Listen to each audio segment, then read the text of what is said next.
Hey yo, what's poppin'? What's up, man? So my name is Benji Timu. I'm 23 years old. I'm currently in my last year of my master's course of architecture. So basically I've immersed myself in architecture over the past 6 years. I'm a born-bred artist, really. I'm pretty much into all creative fields, if not most. I've grown up as a painter initially, and I was really into mathematics for some reason, and that sort of led me on to architecture. Now with architecture, there is a lot of visual work, and that actually sort of applies the same aspects actually apply into filmmaking. Now a bit of history about myself in terms of filmmaking. I've always been into the media side, sort of in my peripherals. Like, it was never my main thing. I always had one main thing, and then I was always into sort of acting. I was always into editing, filmmaking on my phone, on this thing here.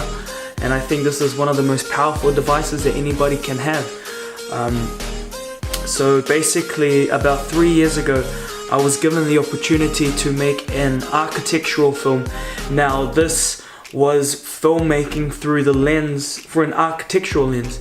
Now that was really difficult in terms of the filmmaking processes, because I had never had some sort of mentoring, or I had no knowledge of filmmaking except just making videos on my phone. So I guess you could say I had some sort of knowledge.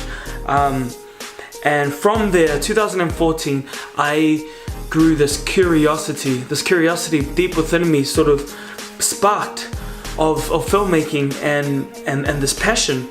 And I'd always been sitting on this idea like everybody else, I really want to get me a camera, I really want to start filmmaking, that, I want to start vlogging, blah blah blah, but I never got to it. So I used the opportunity last year. I actually had surgery on my knee, and I had a lot of time to think to myself on the bed, sort of 2/3 throughout the year of 2016, and I actually said to myself, like, I said, like, oh man, wouldn't it be good if I had a camera, like, this idea and all these things, you start to overthink because you're actually by yourself at that point. So I used the opportunity last year to say to myself, next summer I'm gonna start vlogging, because I was really into that, in terms of watching a lot of it. I used to just binge watch a whole lot of channels.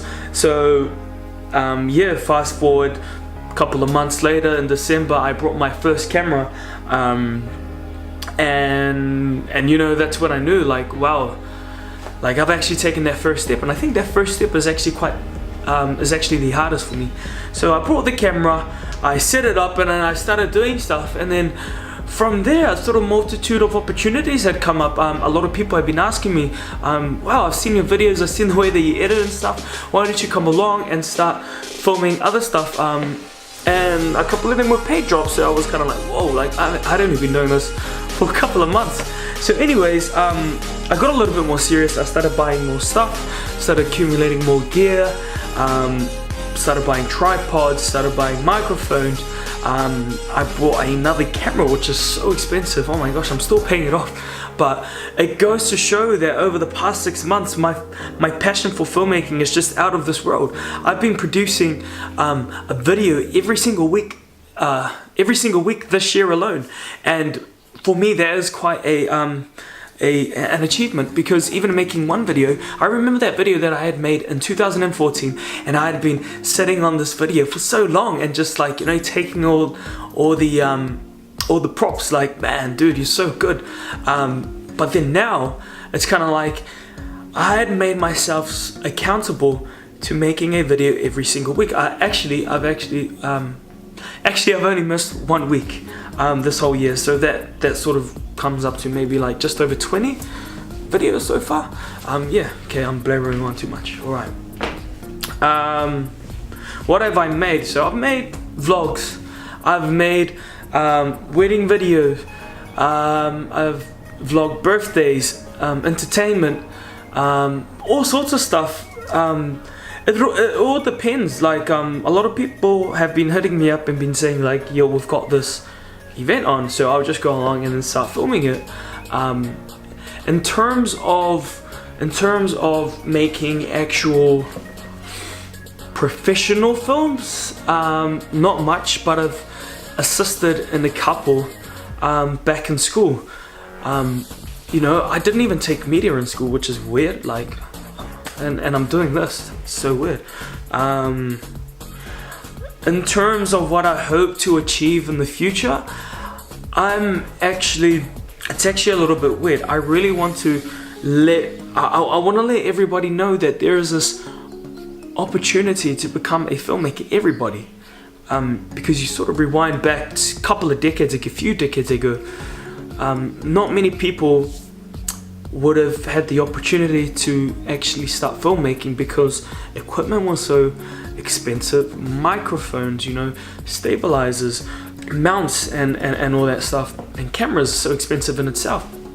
But I feel like that today we live in a world where it is much more accessible for everybody. So it's a democratic platform for everybody to come in and start filming their own stuff.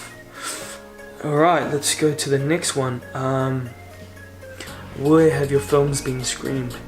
In terms of where it has been screened, not many places, or actually 0 festivals where my film has been screened, but a lot of people have viewed my work online, I guess.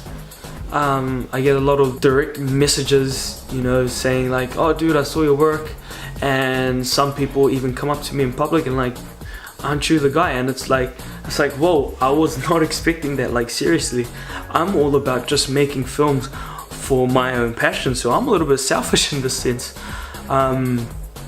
But yeah, I haven't actually had any films screened anywhere. It's a long story short.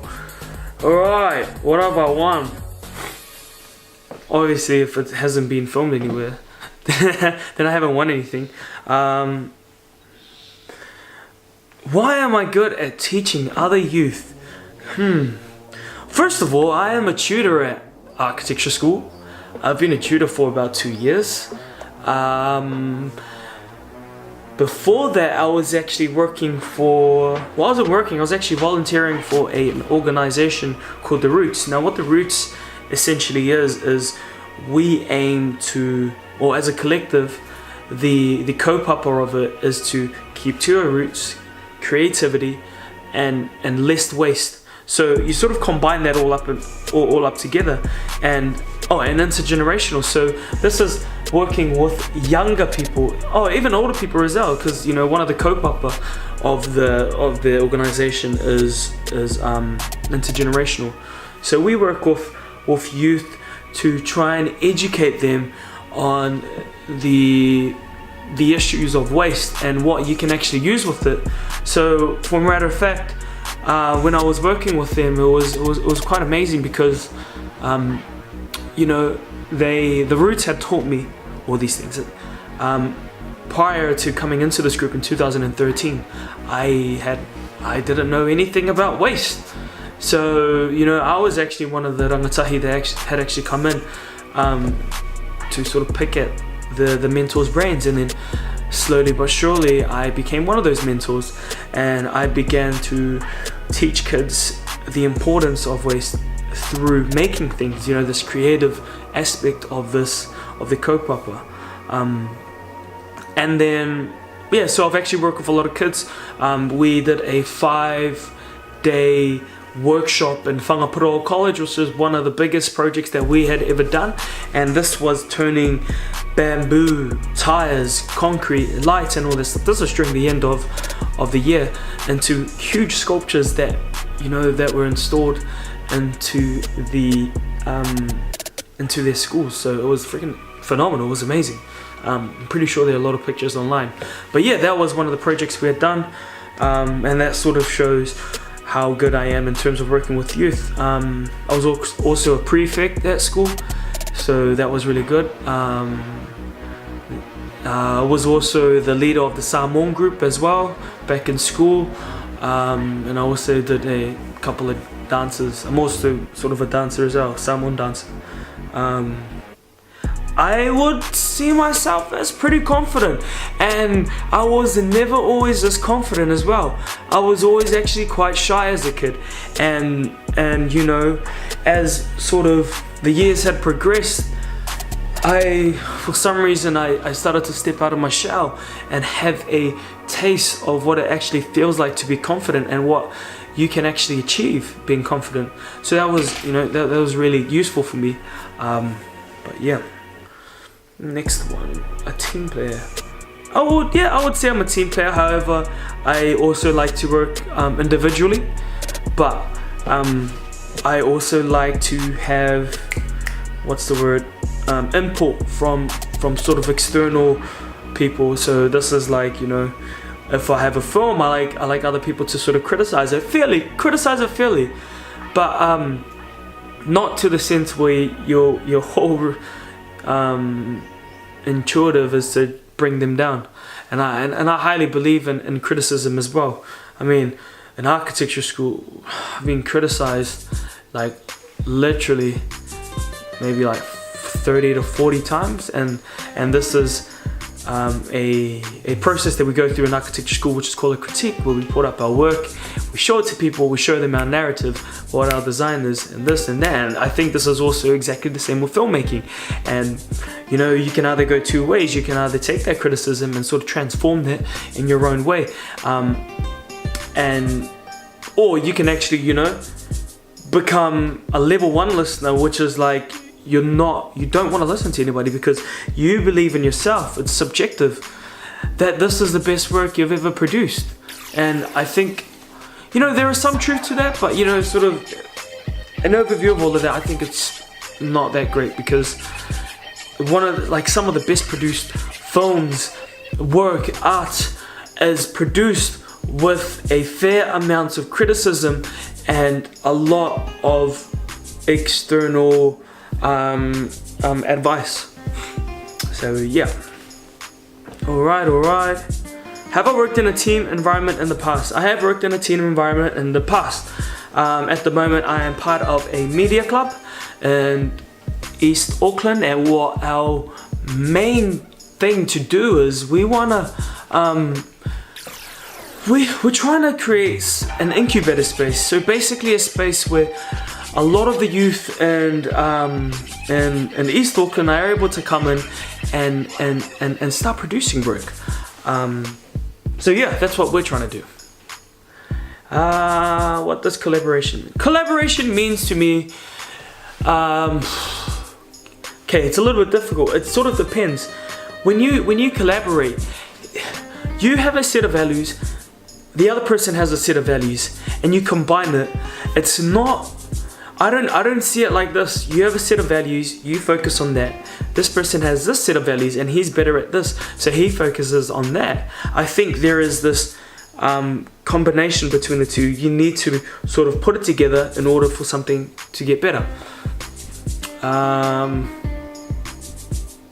And that's all I want to say. Thank you very much for listening to my application. If it's a little bit too long, I'm so sorry. But I hope you have a good day, a good night, and see you later. Peace!